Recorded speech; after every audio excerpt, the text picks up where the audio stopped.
But I want to thank you all for coming. I hope you will all stay around for the panel discussion.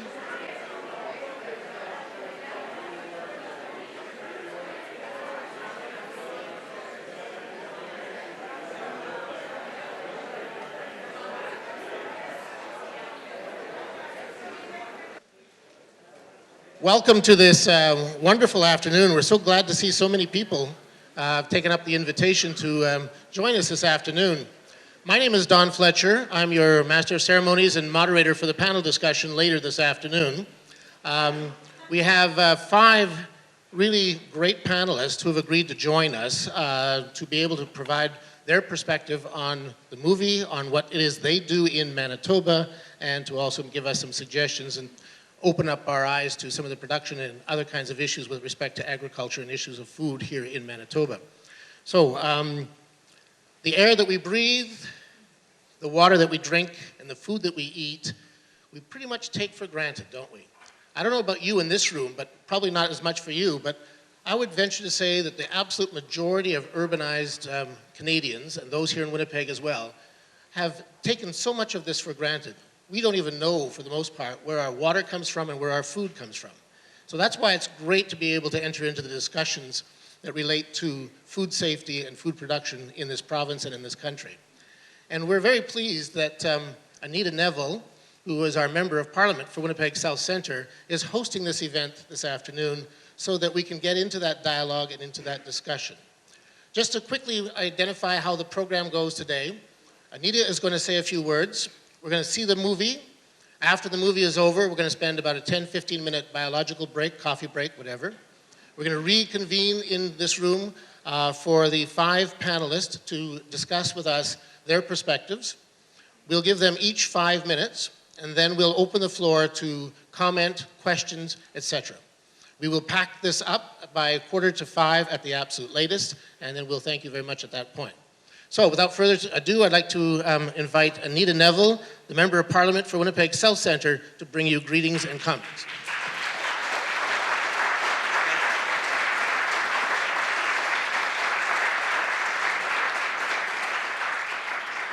Good afternoon, everybody, and I'm just so delighted to see so many of you here, and I'm so delighted to see that everybody's got a seat.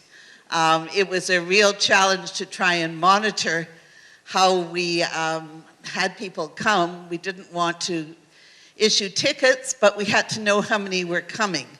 And we're just quite overwhelmed with the numbers who are here. And if there is an empty seat near you, we've been going up and down the aisles looking.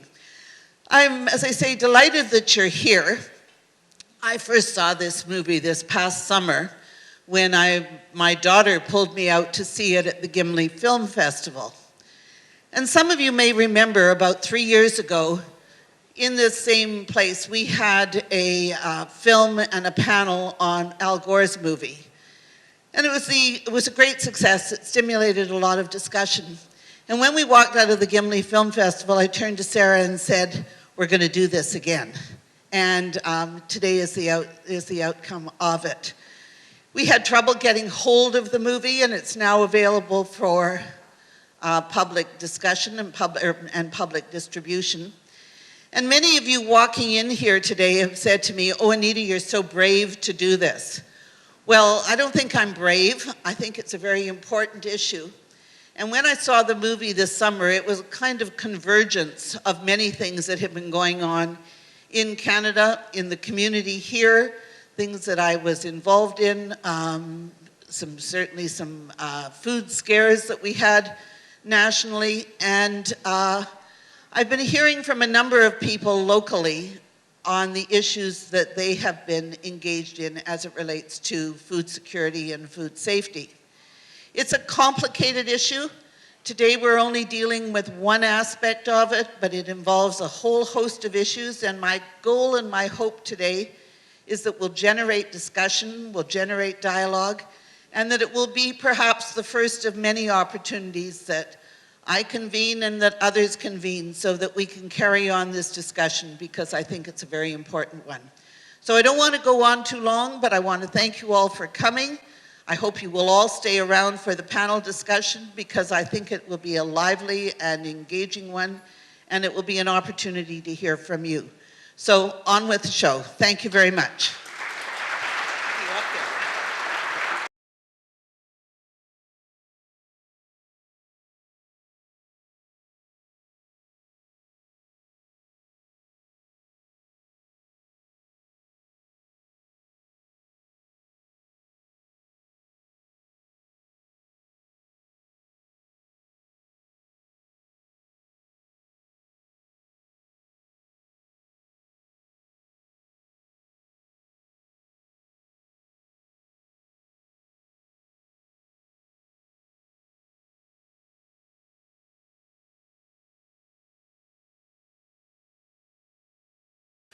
We have about 55 minutes total.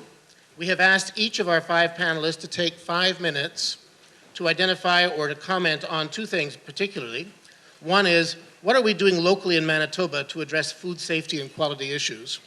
And 2 is, what initiatives, if any, should the federal government be concerned with or to undertake with respect to food production and safety as well? After all of our presenters have had the opportunity to speak and comment on either the film or what it is that they would like to do, we would then open it up to the audience for comment or for question of any of the panelists.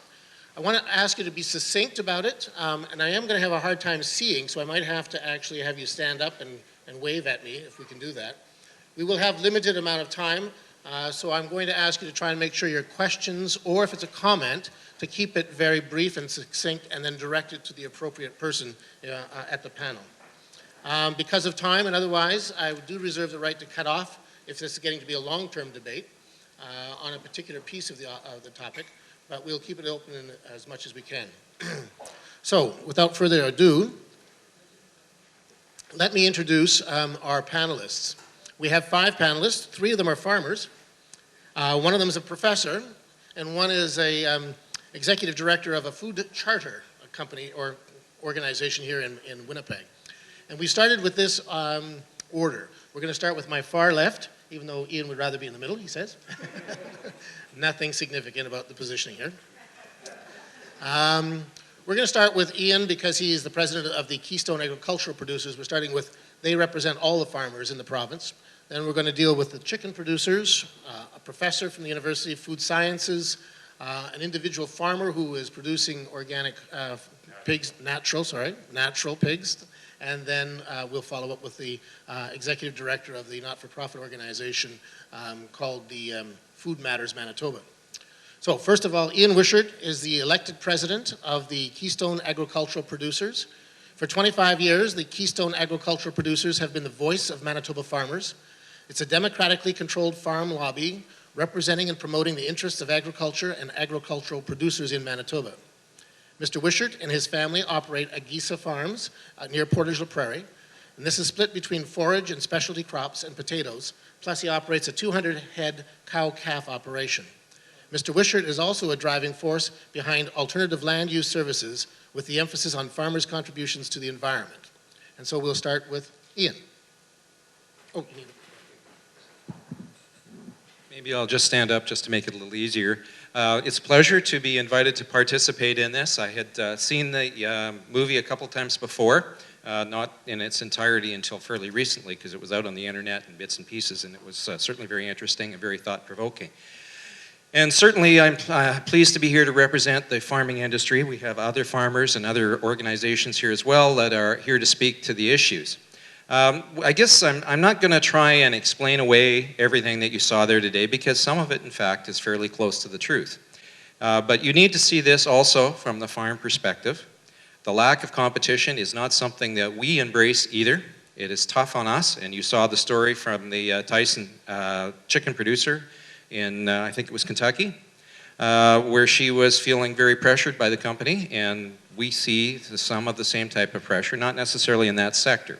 But what you do need to understand is that the Canadian production system is in fact different in some ways, particularly in the commodities that are supply managed, such as poultry, dairy in particular, where we have much more control from the farmer end of things over what is produced and how it's produced. We have production standards that are far different than what you saw in the film. There are clearly areas where competition has driven some types of production to the point where there are some issues, and we're certainly prepared to deal with those issues. We have, as we said, standards that the industries try and produce too, and those apply in many sectors. Now, the question you asked me to kind of address is, what has the province done and what has the federal government done? Of course, the province has, food is one of these multi-jurisdictional, as is agriculture, federal, provincial thing. So the water is often very muddy as to who can do what and have what type of impact. There have been some provincial inspectors in food, and there still remains to be. Their focus tends to be more at the retail side of things, and the province a year ago, or about 9 months ago, I guess it was, introduced new legislation that would change a lot of those inspection standards, trying to rationalize them. They were actually quite archaic going back, and many of you will remember the Unicity concept. Some of those rules and regulations actually went back to those days where there were different rules west of St. James Street than there were east of St. James Street. So clearly we needed to update those, and that has been a very good piece of legislation. Federally, we are looking at labeling standards, and we have needed to do this for some time, and it is something through Canadian Federation of Agriculture organization we're affiliated with, where we have been pushing for this, and the food processors have been joining us in pushing for this, because frankly, when you go to a store, you are entitled to know more about the clothes you buy and put on your back than the food that you buy and put in your stomach. And so clearly there's a huge need to improve the legislation and improve the truth in labeling. That's something we support as well. If there is any message in this whole movie and video that was just shown, and our impact in agriculture, is that the more you know about your food, the more likely you are to buy Canadian origin. And closer to home is probably better if you're interested in things like carbon footprints and things like that. So clearly there's some opportunity in here for Canadian producers. And we're not shy about what it is we produce and how it is we produce it. We're quite proud of the standard that we have. We compare it very favorably with many places in the world. But when you go to the supermarket, you may not know that that is a Canadian product. And one of the examples that we've been using, because we don't produce it, so it's easy to use as an example, is, for instance, diced peaches, which are often graded Canadian fancy. One would think that was a Canadian product. That is, in fact, a product of India, brought in and labeled to Canadian standards, so they are entitled to put Canadian fancy on it. But that has no Canadian content whatsoever. So I'll take advantage of that. I know I'm using up your time, and pass it on to Waldy. Thank you, Ian. And now from the Manitoba Chicken Producers, the chair of the Chicken Producers Association, Waldy Klassen. Waldy himself is, this is a provincial farmer-run organization that ensures that Manitoba farmers are hatching eggs and meat chickens to meet the needs of Manitoban the marketplace. This is a supply management process. 97% of the farms in Manitoba are family-owned and operated, and there are over 26 hatching egg producers and 119 producing chicken farms in the province. And so I'll leave this to now Waldy Klassen. Waldy? Thank you. I guess my talk will be more in the area of the difference between the United States and the American system and the Canadian system. Like he said, largely the Canadian system is made up of family farms, and I know that, just to tell you a little bit about myself, we live on a farm about 3 miles east of Steinbach, if you know where that is, and we raised our family there, and we spent over 40 years on that farm and enjoyed it very much. But if we wouldn't have had supply management, which is the regulatory body that regulates the amount of production that takes place, I don't think we would have survived. In fact, I know we wouldn't have survived. So that is the key, in that is the total difference between United States, the American system, and the Canadian system, in that we're all independent farmers. We buy our chicks where we want to. We can buy our feed where we want to. And we sell to the processing plants, and we have 2 successful processing plants in Manitoba that are very loyal to their suppliers. And I think because the board, or the orderly marketing system, allows us to get a return on our investment, that there are no government subsidies involved. We take all the money that is to produce chickens comes from the marketplace. And I think that's pretty key in that they're not large corporations that have a huge lobbying effect on the government. Sure, we lobby the government for the right to do what we're doing. So and I've spent most of my adult life, I guess, that I was in the chicken business, involved in the marketing board and representing the Manitoba chicken producers in trying to increase and help to better the industry and to get it to where it is today. We have to make sure that we supply the market fully. We don't short the market. We have developed, as producers, an on-farm food safety program that we specify a lot of the protocols that need to take place. We don't raise chickens the way they do on that film where they're so crowded that they can't move. We have an animal care system that's audited, as well as the on-farm food safety systems that's audited and enforced to make sure that we comply with the standards that have been laid out. And all of it's been developed by the producer sector to make sure that the product that comes to market is healthy and is clean and free from many of the diseases that was talked about on the film. Now, how's my time doing? So I think that probably almost sums up the fact that we're still independent farmers. We have the right to produce where we want to go. We have 2 active and very good plants. I think that we have to believe that and have to trust the Canadian Food Inspection Agency with the job they have. All the birds that go through the plant are inspected, and if we don't have a clean flock, it's on the expense of the farmer. So I thank you for your time, and I appreciate the comments that I could make. So if there's any questions, we'll try to answer them. Thank you, Waldy. Boy, there's so much to talk about in this whole thing, and the time is so tight on us. It's unfortunate that way, but we'll continue with the panelists. Dr. Rick Hawley, PhD, is a professor in food microbiology and food safety at the Department of Food Sciences at the University of Manitoba. From an urban background, he has worked in food safety research for over 30 years. He currently has an active research program in food safety and has published over 160 scientific papers, a book in the year 2003 entitled Hog Manure Management, Human Health and the Environment, as well as a book chapters on food safety. He has been vocal in promoting food safety with over 250 media interviews in this past year alone, and has been invited to testify before the House of Commons Agricultural Food Safety Committee and at the Weatherald investigation into listeriosis last year. He is a member of the academic advisory panel of the Canadian Food Inspection Agency, and the issues of listeriosis and E. coli are 2 areas of his main concern. So, Dr. Hawley? Thank you very much, Don.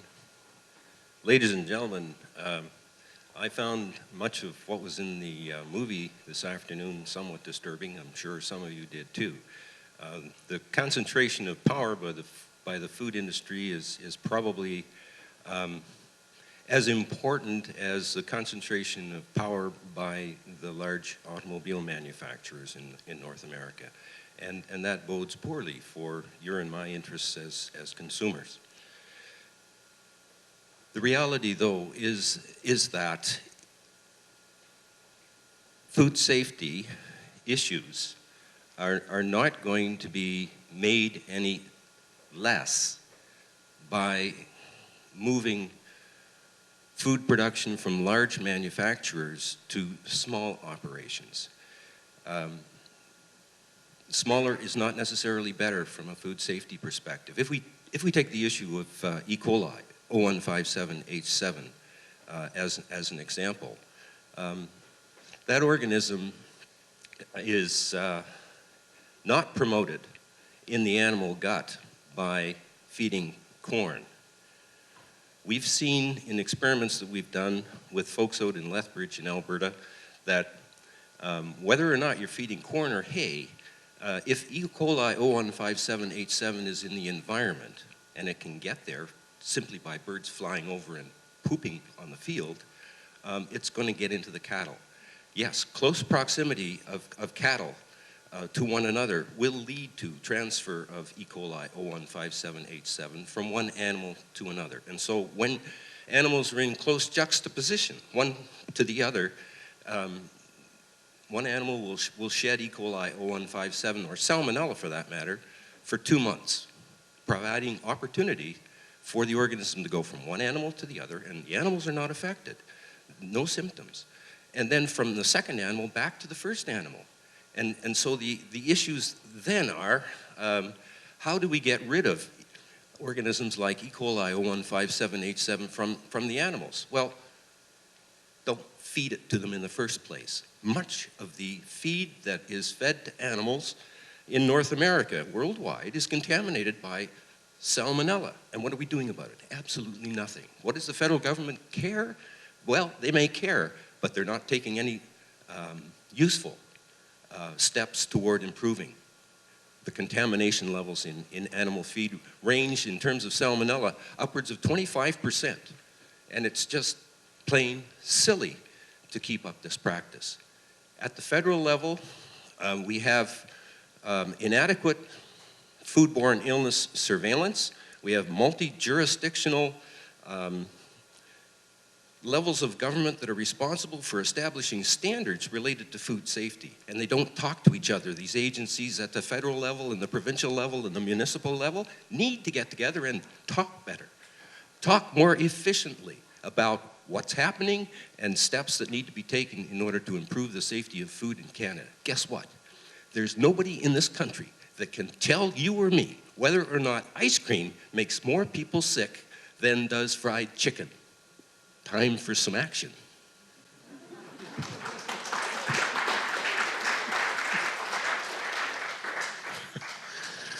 Thank you, Professor Hawley. On my right, another farmer, Ian Smith, who is produces natural pork here in Manitoba. He operates the Smith Family Farm near Argyle, Manitoba, which is a small community of 100 people just 45 kilometers northwest of us here in Winnipeg. They operate a mixed farm, including 200 to 250 head of pigs. They grow their own barley, and with green clover, they produce wholesome feed, richer soil, and a cleaner environment. And they have been operating this Smith Family Farm since about 1953. Interesting, of course, is that since 1999, the Smith Farm has also earned and received the Canadian Quality Assurance Certification for Wholesome Food Production, a distinguished certificate in itself. And so I ask Ian Smith.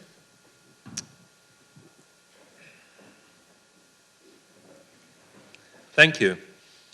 I'm not a very good speaker at this. This is all new to me, so bear with me.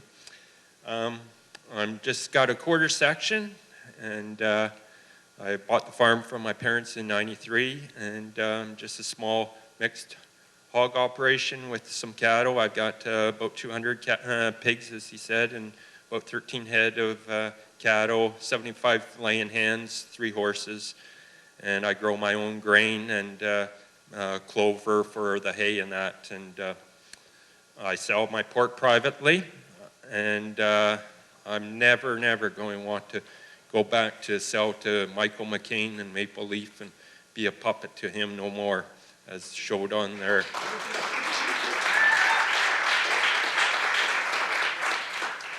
I started, I went to Vicki Burns to the Humane Society a few years ago and approached her about going involved with her with selling pork and raising pork the Humane Society way.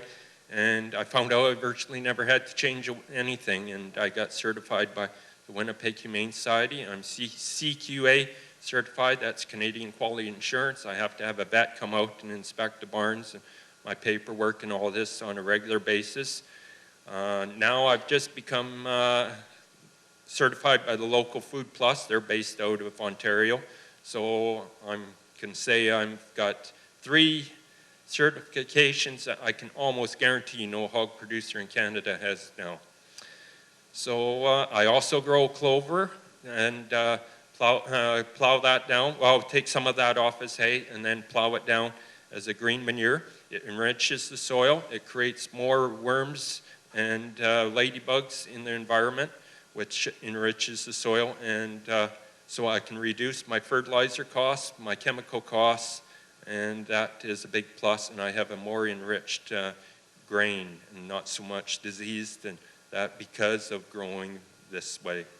I use the moldboard plow still, which nobody hardly ever does no more, and this is a big benefit. Instead of going in there zero tillage or with a cultivator, you can never beat a plow. I found that out.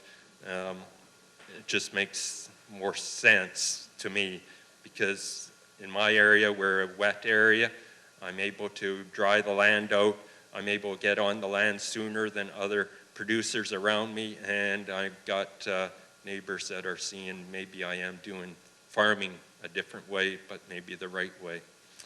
So I would prefer questions. I'm not a very good speaker, so if there's any questions, that's what I would prefer. Thank you.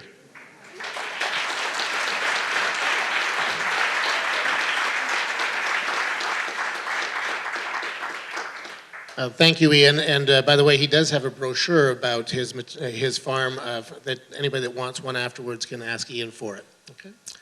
Last but certainly not least is the executive director of the Manitoba Food Charter, which was established about 4 or 5 years ago, and have just recently changed their name to Food Matters Manitoba. Kistra Doucette, who is the executive director of this charitable not-for-profit organization, whose primary purpose is to engage, inspire, and empower people to build capacity around food safety and security. They're governed by an 11-member volunteer board, and the membership and signatories to the original food charter number over 100, and they are varied and diverse from a variety of groups of people, including cities like the City of Thompson and Flin Flon, to regional health authorities, the farmer markets associations, the Northern Association of Community Committees, the MCC, Mennonite Central Committee, First Nations, and many other groups of people like this from quite a variety. And so we now present Kistra. I'm just wondering, it's kind of hard to see, but is there anybody other than who's on the panel here who's actually a food producer or a farmer? That's great. I think we should just give everybody who's a food producer here a round of applause for coming out today. This is a...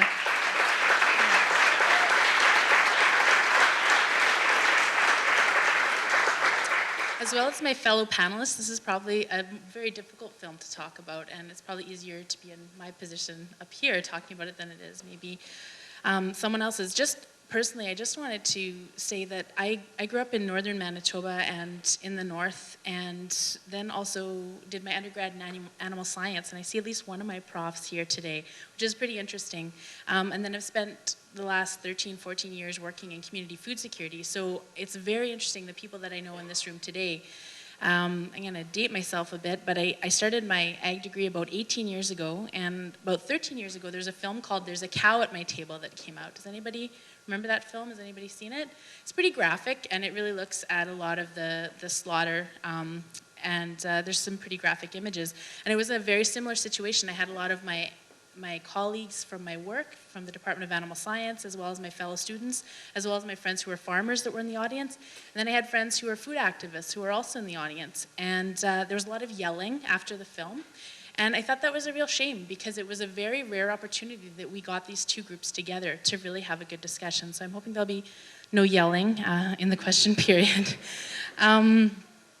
As has been stated, our organization started 5 years ago. We did 70 consultations across the province. There was a lot of volunteer work that went into it. And we talked to Manitobans about what do you think a just and sustainable food system looks like?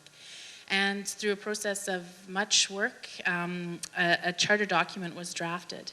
And the work that we do is to engage Manitobans towards healthy, fair, and sustainable food for all. So we work across the north. There's a lot of food issues that haven't been touched on, and we're particularly focusing on agriculture here today. One of the biggest things that I wanted to make a statement about is I think that there needs to be more transparency and dialogue, I think, between rural and urban communities. And I think that we can talk about changing the food system as much as we want, but if we don't talk to the people that are producing our food, I think it puts them in a very difficult situation. Going back to this film, There's a Cow at My Table, one of the really good points that was made in it was that after World War II, North American farmers were expected to feed the world, so we wanted lots of food. So first of all, we want lots of food, then we want also a lot of meat, and we want it to be cheap. And now we want cheap food, a lot of it, and we also want it produced a certain way. Well, you can't have everything without paying for it. And I think the film makes a really good point that as consumers, I think we need to be much more aware of what goes into producing our food and also be willing to pay for it. CAP's done some studies about the cost and the farmer's share of the food retail dollar that wasn't really addressed, I think, in this film. And we can be upset as much as we want by the fact that McDonald's uses whatever practices they use to produce whatever was mentioned in the film, but who's demanding that? Probably not a lot of people in this room, but there's a lot of us as consumers that are demanding that. And so I think we need to take personal responsibility as well as looking at the policies that are in place around our food system. So I can understand that it can be scary. As if I was a farmer and I was wanting to talk to consumers, it can be really tricky. You maybe don't want to be going to a slaughter plant because as a consumer, we might not understand all the things that we're seeing there. There was a lot of gasps when the chicken was being vaccinated. I'm assuming that that's what that was, right? And so we're gasping because it looks like this chicken's getting squished and it's scared and things. But I think that it's a hard place to go, but I think in Manitoba, whether we're talking about that with the provincial government or the federal government, I think we need to have more dialogues with our consumers. And as much as maybe a lot of the Canadian context is different than what's been shown in the American context, talk to the Farm and Rural Stress Line. What are farm suicide rates like? And I'm not trying to be dramatic about that, but there's a lot of stress in rural communities. And I think we really need to start talking about it. It's a scary conversation. I can say in Manitoba, there's been a lot of polarization, and I'm looking forward to less of that. So I think I've used up my time, but just if you're interested in getting more involved, there's events, and we're hoping to have more events like this. That would, what would this conversation be like if we had this in a rural community? I think that we really need to make the effort to do more of that, and I really welcome your questions. Thank you, Keistra. Okay, this is going to be a bit of a balancing act and a running act because we only have one microphone and that works. So we're now going to open the floor. Thank you, panelists, for your opening comments. We have 20 minutes before we have to call this to an end. So any questions or comments? Anybody in the audience?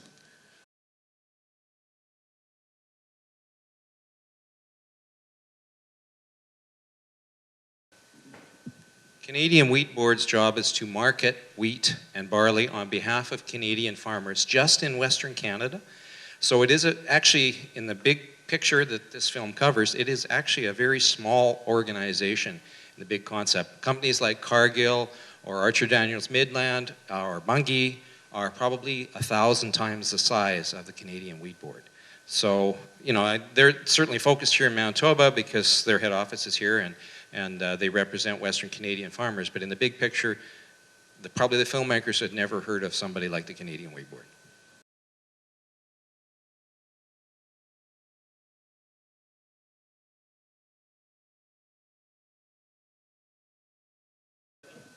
As a consumer, you do want that. But what you're getting with the US version of country of origin labeling is forcing everyone else to put their product on the American market labeled as a non-American product. For instance, Canadian product. And frankly, I think we would win in that. But they also forced the whole retail chain, including the packers down there, to separate that product all the way through the chain, which added a lot of costs, which they made us as Canadian producers pay. So we're not ashamed of our product down there. In fact, we think if we could get it there at a competitive way, we probably could beat the American product. Canadian pork has been considered one of the best in the world for a long time. The Americans actually buy our genetics all the time. So we're not ashamed of that product. It's the extra cost, and the extra cost, unfortunately, wasn't passed on to the consumer. It was passed back to the producer. So pork, hogs sold in the US, which we still sell some, but a lot less than we did a few years ago, probably 15 cents a pound less to us as a producer, which is, our profit margins just don't handle that.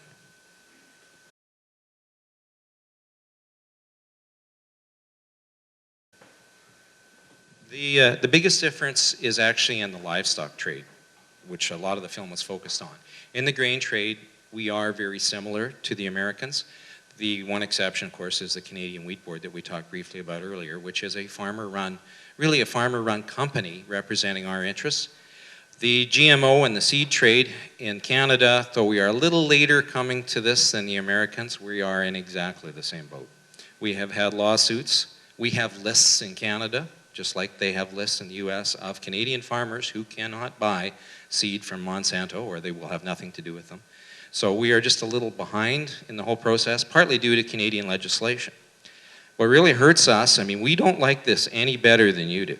It is not a competitive marketplace. We have lost our ability in many sectors to save seed, and we can be sued for it, just like the Americans are. Our society here in Canada is not quite as litigious as it is down in the US, but it still happens. There's been some lawsuits around that. So it is a very negative aspect of the whole business. If you want to make a difference, you have to get the legislators in this country to change the patent laws, which is a real tough battle, and I recognize that, but frankly, they have way too much protection and way too many tricks in the process that allow them to, what they call, re-green the patent and extend the patent even longer. And we've got to stop that sort of thing. Which, by the way, is one of the things we lobby on as well. Okay, and Keistra wants to comment on this as well. Keistra? Slightly differently, but I think that one of the things that isn't different between Canada and the States is a lot of fear. We hear about this a lot in rural communities where people are nervous to even talk about production systems as they're looking at a more organic system, and I think there's a lot of problems, I think, in rural communities where, again, this open, transparent dialogue is really discouraged, sometimes because maybe your kid is working for a chemical company and you don't want your neighbor, boycotting that chemical company. So I think that some of those issues that were raised are really important. Even my own experience going to school in the Department of Agriculture and working there, that was 18 years ago, but I do think that there's a lot of thanks. I do think that there's a lot more open dialogue that we can be having in our educational facilities, and I think that is also reflective of what types of funding go to those departments and how much, what research gets funded. And I think also in our government departments, I think we need to look at what's being supported, whether that's federally or provincially. I think that's not, I think the underlying point that the film makes is not different in those specific issues.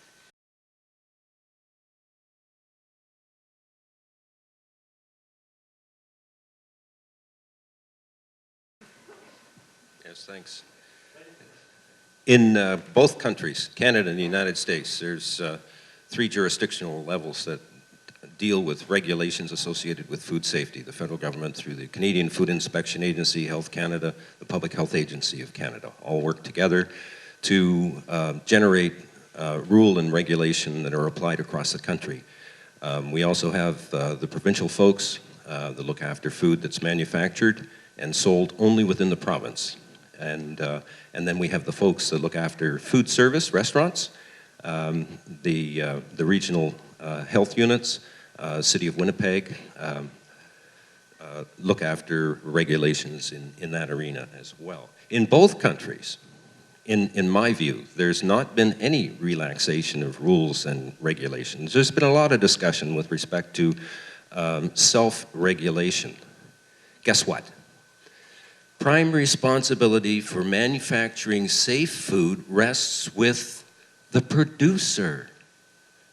And it's the producer that puts in place, the manufacturer, puts in place safety systems that are described, outlined by the federal and provincial governments that need to be put in place.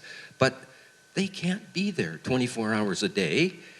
It's the industry that has the responsibility to make sure that every aspect of the food safety system is followed. It's the same in the United States in that regard as it is in Canada. I have not seen, in fact, if anything is happening, to answer your question more specifically, in the last several years, is that the rule and regulation is becoming far more intense. And the industry is being brought to answer like never before for the transgressions that periodically occur. We saw issues of cruelty to animals in the movie here today. And you're going to, among any group of people, you are going to find unusual activity, unusual behavior. Those were unusual behaviors, ladies and gentlemen. Just to touch on the other part of the question, and Rick, I believe when you were talking about the producer, you're talking about the food producer, which is the processor in our lingo. Is that correct? Yes, just to be clear on that. Though we do have on-farm food safety standards that we all have to obey to make sure that the animal goes to the processor in good health. Beyond that, a significant portion of that is out of our control, with possible exception of supply management has a little more control than some, particularly the dairy industry. The other question was about policy making, and you were talking about the example, and of course the American system, which has secretaries of state or secretary commissioners, state commissioners on each of the, in food safety and in agriculture, that don't necessarily or are not usually elected people, that they come sort of past election or sometimes from industry, does lend itself more to the problem of people going back and forth from industry to government. We have less of that in Canada. We do, however, have an executive exchange system that does allow big companies to put people inside the bureaucracy in Ottawa on executive exchanges, and they frequently do that, and that is an issue that we have lobbied against and we continue to fight with, because once they're in there, yes, they have a lot of influence over what policy is written. Just to add a little bit to what was been said about food safety and on the farm, we have an on-farm food safety program that if there's any discrepancies or any deviation from our protocol, it has to be documented, and for sure we have to make sure that it's all documented and justified. Any actions that we take have to be documented. So there is a lot of protection on the farm itself. And just to add to that, you saw in that barn where they took the chickens out of there, the tractors almost got stuck. Well, just to assure you that every chicken farm in Manitoba has a concrete floor and is cleaned out after every flock.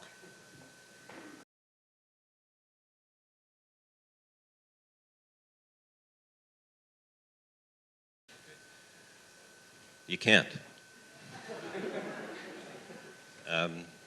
But as of last year, December the 18th, the third-party certification system was brought in place in Canada, so that in the case of a food product bearing an organic label that is got third-party certification, the organization responsible, Canadian Standards Organization, will have an approved label on that product. And the whole thing goes to issues associated with honesty that pervade every type of work that one might imagine in this country. Yes, if you want to consider this, there's always the opportunity for dishonest individuals to be involved in an industry and could easily make a claim that was untrue. But at least within the last year, there's a level playing field that's been established in Canada, largely, I think, as a result of pressure from organic producers that would allow a differentiation of the products. And that's a spillover, again, from the United States.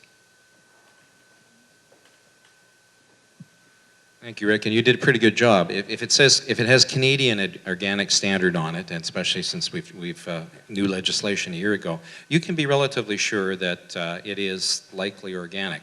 If it's not a Canadian standard, that will depend on the quality of the organization that you dealt with. Europe did an audit on organics in the EU market a few years ago, and I believe about 40% turned up to be non-organic in origin. So yes, there is significant room. So be sure of what you're buying. The best way to be sure of what you're buying is know who you're buying it from.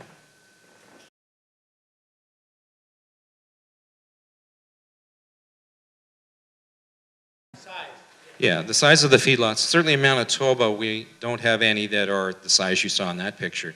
We do have one very large one, about 30,000 head, which you might view as shocking, but compared to what you saw in the pictures would be a drop in the bucket. Alberta, however, does have a very large feedlot industry that would compete with that and does supply the Cargills and the Tysons of the world in very similar ways. So we do have something like that. Our Canadian conditions, actually, one of the nice things about our winters actually makes the disease pressure and the parasite issues much less in the cattle feeding industry, so there has to be some fringe benefits.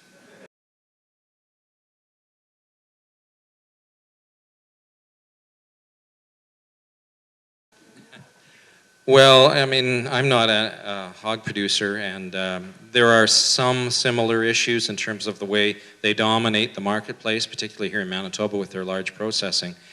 But they are much more focused on different marketplaces, and they're really, if you were to compare scales with, say, Tyson, they would be much smaller. So I wouldn't draw a direct comparison, but there are certainly some factors there. Ian, do you want to say anything about that? Michael McCain, my buddy. Smithfields is the largest hog producer, processor in North America and possibly in the world.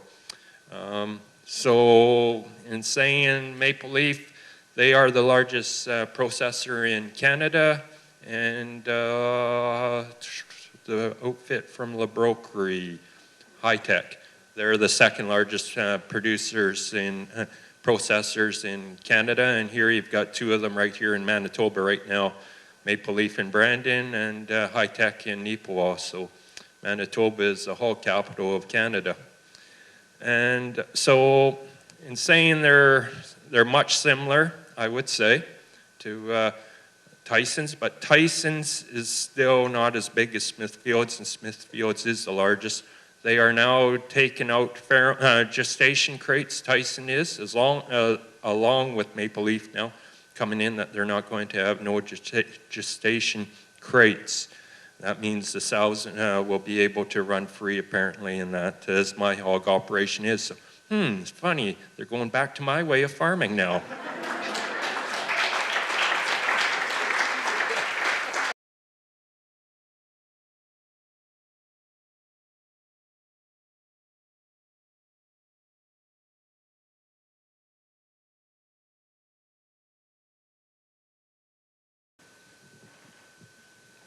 I don't have specific numbers to answer your question, but the emphasis on inspection has not decreased in Canada. The number of inspections may not necessarily reflect on the quality of the inspector and the and the result from the inspection. So it's I think, worthwhile looking at how the inspector is trained and interacts with the people that he's inspecting, and the effect that that has on keeping the bar level or raising that bar higher. And from what I've seen, what we can expect is that that bar is not going to stay the same. It's going to be increased in height. Thank you very much. Ladies and gentlemen, how about a round of applause for our panelists?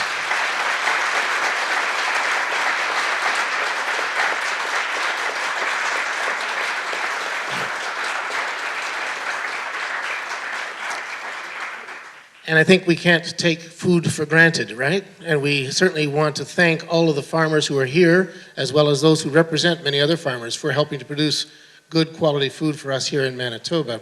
Thank you again.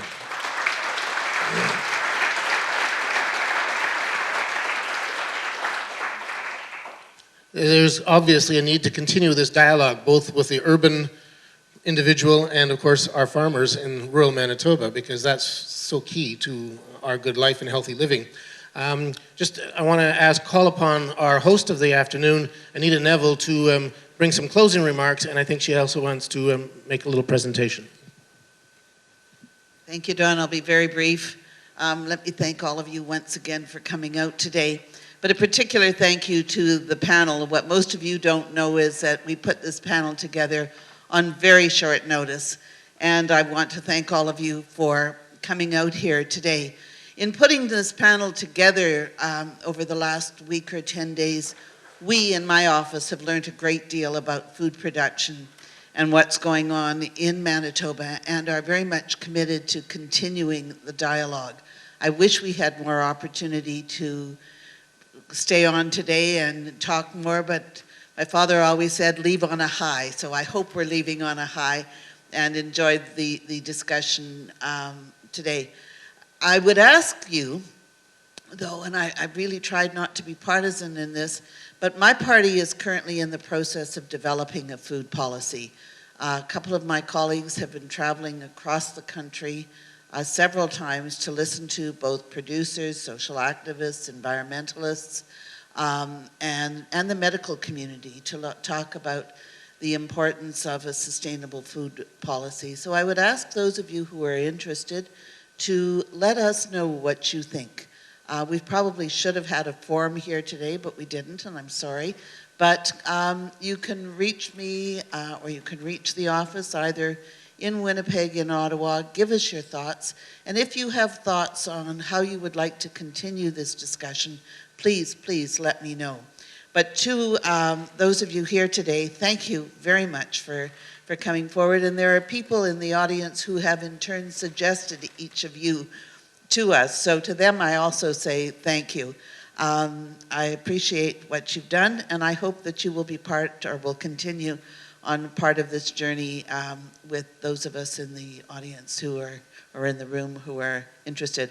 And we have a small presentation, which is a little bit of whimsy on our part to each of you. Thank you.